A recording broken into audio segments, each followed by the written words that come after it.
Hey everybody, how you doing? Hey, a week ago or so, I talked to you about my hemoglobin A1c, and I was kind of bummed because I was still pre-diabetic and my numbers didn't seem to be moving. Well, guess what? I made a mistake. These are my real numbers, and they could be better, but I'm pretty happy about it. So, in 2013, I was pre-diabetic, and my hemoglobin A1c was 5.9. A year later, it went to 5.8, and then 3 years passed, and now I'm at 5.7. Now I want to get that below 5.7 because then I will be no longer pre-diabetic.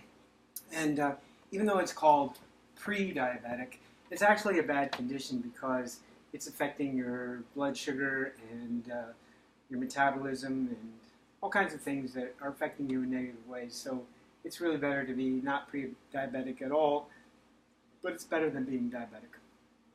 Anyway, as you can see, I went to the library again. I got some more books, and I have a few here that I wanted to talk about. One of them is called the microbiome diet. Now, I'm always leery about diets because it's a scary word, it's a bad word, and anybody who eats is technically on a diet. But what's really interesting is the word microbiome.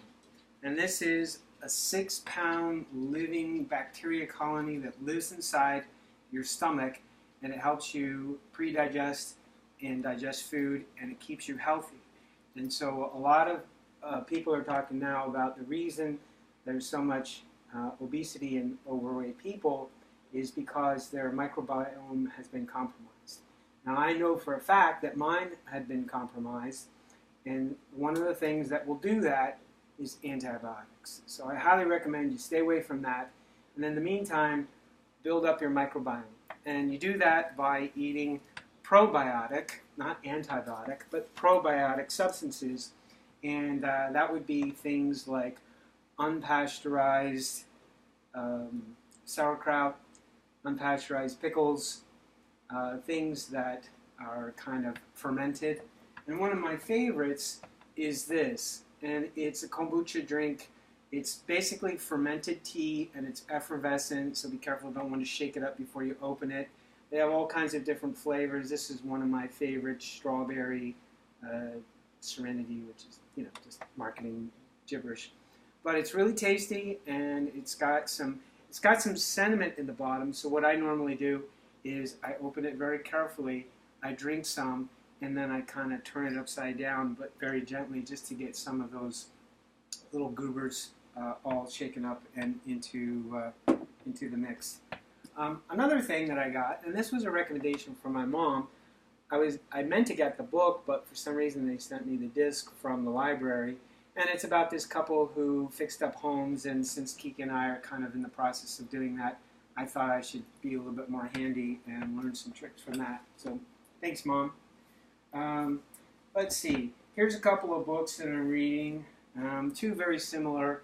This one is called Just Food.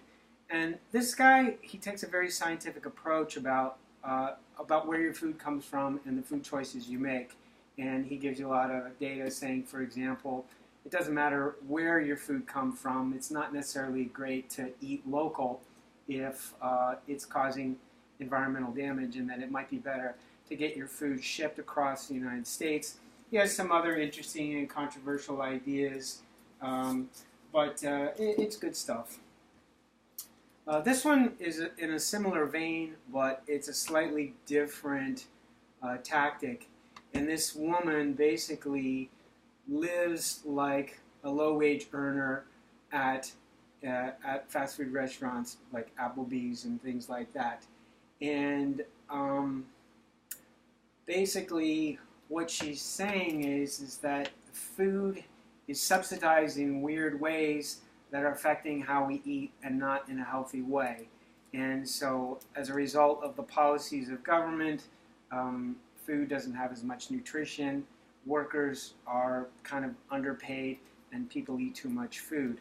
So it's kind of an eye-opener about how you think about food, and that's kind of been a theme of mine, is that I switched to eating organic. Now, you're going to pay a premium for organic, but I did the switch at the same time that I started my fasting and my weight loss program. So basically what happened is I was eating less food, but I was eating higher quality food. And the end result is I eat less, my grocery bill is about the same, and I eat better, and I'm a lot healthier. So the point I'm trying to make is that through the science of it, that if you pick quality foods, you will have quality health, and you save money in the long run in terms of medications and being a burden on the healthcare system.